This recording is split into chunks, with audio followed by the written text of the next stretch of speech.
Bonjour à tous, on se retrouve aujourd'hui pour la présentation du kit Coolfire Z80 par Inokin. Commençons par le contenu du coffret.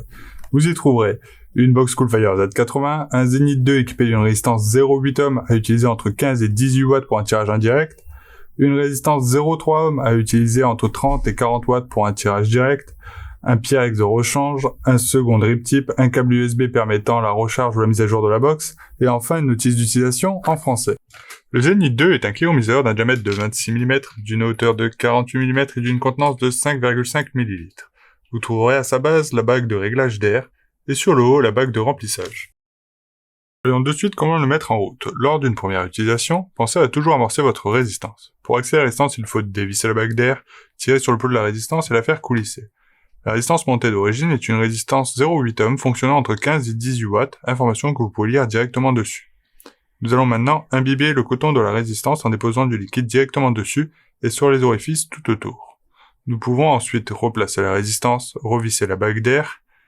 Pour remplir votre réservoir, il faut tourner la bague de remplissage, insérer l'embout de votre flacon, le remplir et vous pouvez le refermer. Bon, maintenant la box Coolfire Z80. Elle a une hauteur de 83 mm, une largeur de 27 mm et une profondeur de 38 mm.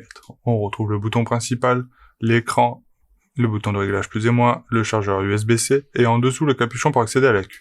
Nous allons de suite en mettre un et découvrir son fonctionnement. À réception, elle est réglée en affichage pro et vous trouverez à l'écran le mode, le témoin de verrouillage de la puissance, le niveau de la batterie, la puissance réglée, la durée de la dernière bouffée, le nombre de bouffées, la valeur de la résistance et la tension de sortie ou la fréquence selon le mode choisi. Pour entrer dans le menu, il faut maintenir les boutons plus et moins. Nous avons alors plusieurs possibilités. Le mode F0, le mode Power, qui est le mode classique de réglage de puissance, et le mode Refresh. Le mode F0 fonctionne en courant alternatif pour prolonger la durée de vie de votre résistance. Inokin conseille un réglage entre 51 et 100 Hz pour le tirage indirect et entre 20 et 50 Hz pour le tirage direct. Le mode Power est le mode classique de puissance.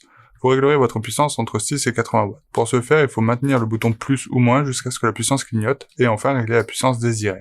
Le mode Refresh est un mode comprenant une préchauffe de la résistance permettant de la maintenir imbibée et a pour but de prolonger la vie de vos résistances. En dessous, nous trouverons le menu Setting qui permet d'accéder à différents réglages tels que l'affichage à l'écran du mode Pro ou Minimal, le réglage du temps de mise en veille de l'écran, le temps de cut-off, temps maximal d'une bouffée, la ETG vous affichera le numéro de série de votre box, enfin le reset pour rétablir les paramètres d'usine. Nous n'avons plus qu'à visser le réservoir sur la box, régler notre puissance entre 15 et 18 watts comme recommandé avec cette résistance, régler l'arrivée d'air à notre convenance et vapoter avec plaisir. Il est temps pour nous de vous souhaiter une bonne journée et de vous dire à bientôt sur yuva.fr.